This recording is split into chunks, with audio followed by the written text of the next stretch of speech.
Group আজকে জুলাই মাসের 3 তারিখ 2026 সালে এই মুহূর্তে আমি আছি ঢাকার ডেমরা থানার সোনাপাড়া একটা পাঁচতলা ছাদের উপরে দাঁড়িয়ে আছি।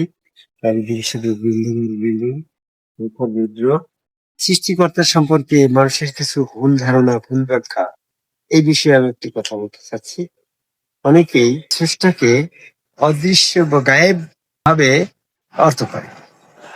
যেমন সূরা ইয়াসিনে 11 নম্বর আয়াতে বলছে রহমানুল বিল গায়েব।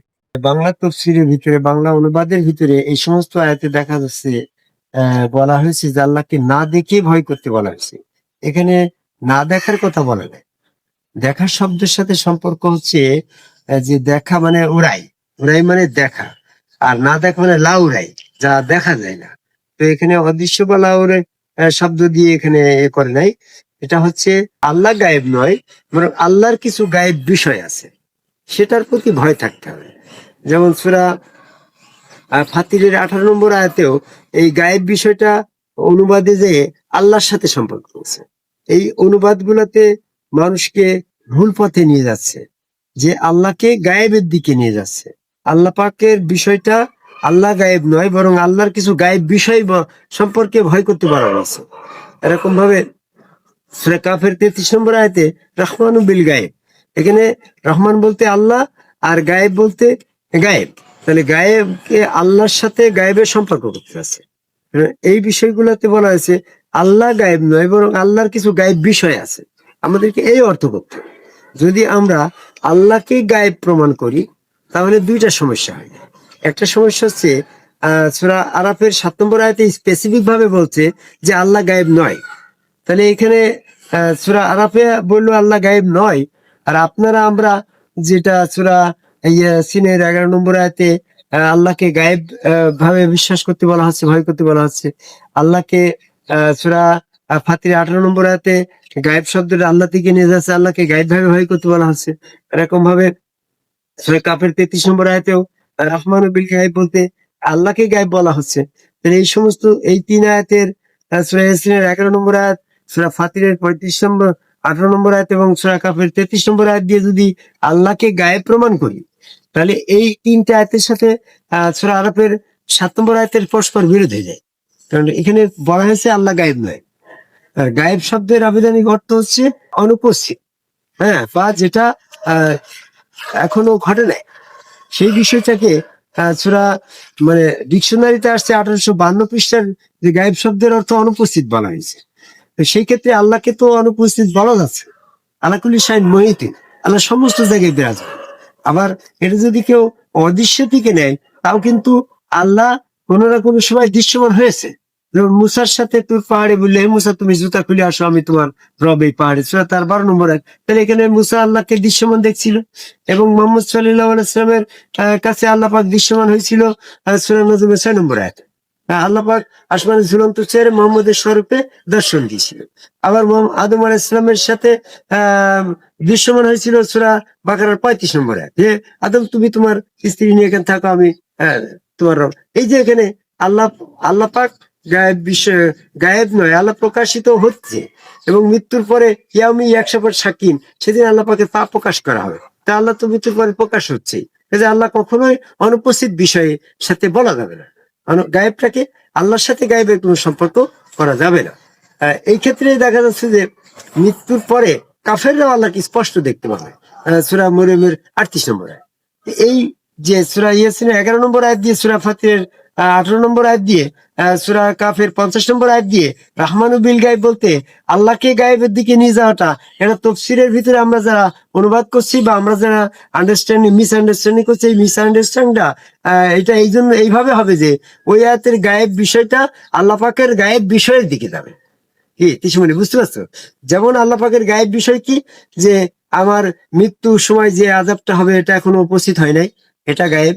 এরকম মৃত্যুর পরে আমাদের আযাব হবে, হ্যাঁ, আলমে বরজকে যে আযাব হবে, সিজ্জিনে যে আযাব হবে, এগুলা গায়েব বিষয়, এগুলা এখনো উপস্থিত হয় নাই।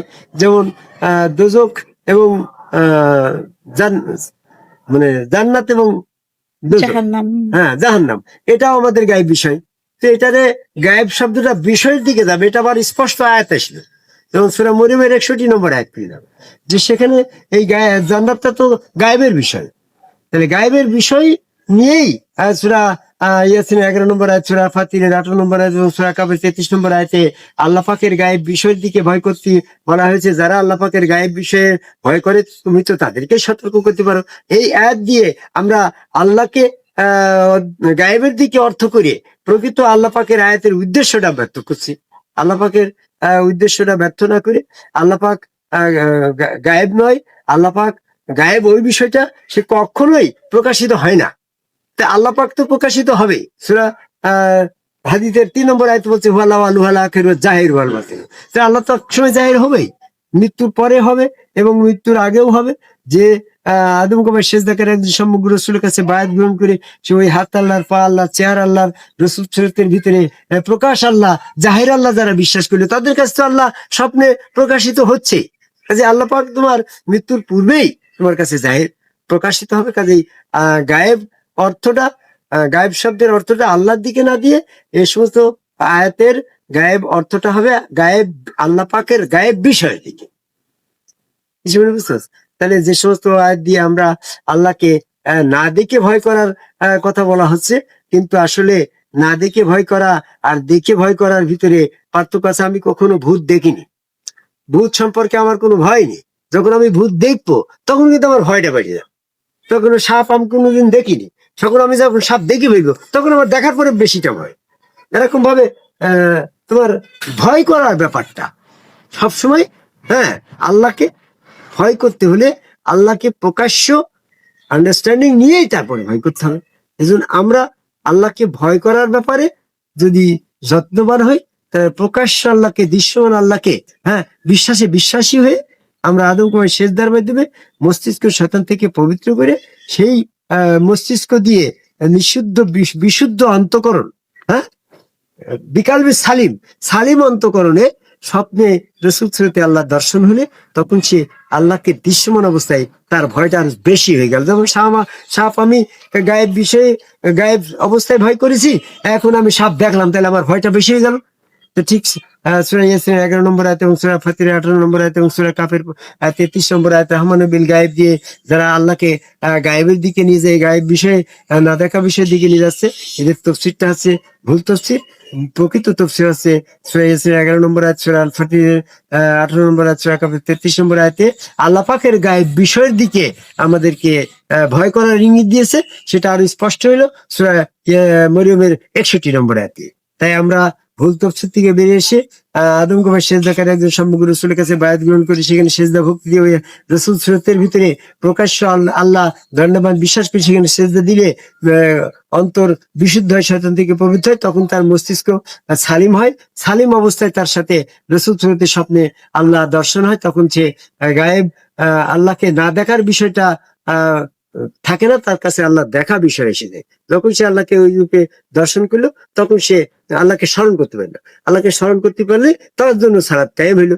এই জন্য সূরা তার 14 নম্বর আয়াতে বলছে আকিমুস সালাত লিযিকরিল্লাহ, সালাত কায়েম করো আল্লাহর স্মরণে।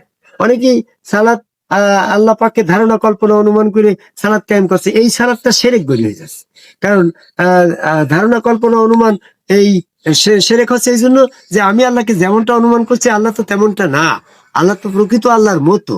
যেমন আমি যখন রসুল সুরতে আল্লাহ দর্শন করলাম ওইটা আল্লাহ পাকের প্রকৃত রূপ, এটা আমার ধারণা কল্পনা অনুমান মেসেল হইল না। কিন্তু যারা রসুল সুরতে আল্লাহ দর্শন না করে আল্লাহ করছে তাদের আল্লাহ জপনাটা শিরক হয়ে যাচ্ছে। কারণ আল্লাহ তুমি যেমনটা কল্পনা করছো অনুমান করছো আল্লাহ তো তেমনটা না, আল্লাহ তো প্রকৃত আল্লাহর মতো। তাই তোমার কাল্পনিক রূপটা আল্লাহ সম্পর্কে এটা মেসেল হয়ে গেল না। সূরা 74 নম্বর আয়াতে সেটা নিষেধ করা হয়েছে। এই জন্য সূরা ইউনূসের 36 নম্বর আয়াতে বলল আল্লাহ সম্পর্কে, রসুল সম্পর্কে, সত্য সম্পর্কে মোটেও এই ধারণা কল্পনা অনুমান গ্রহণযোগ্য নয়।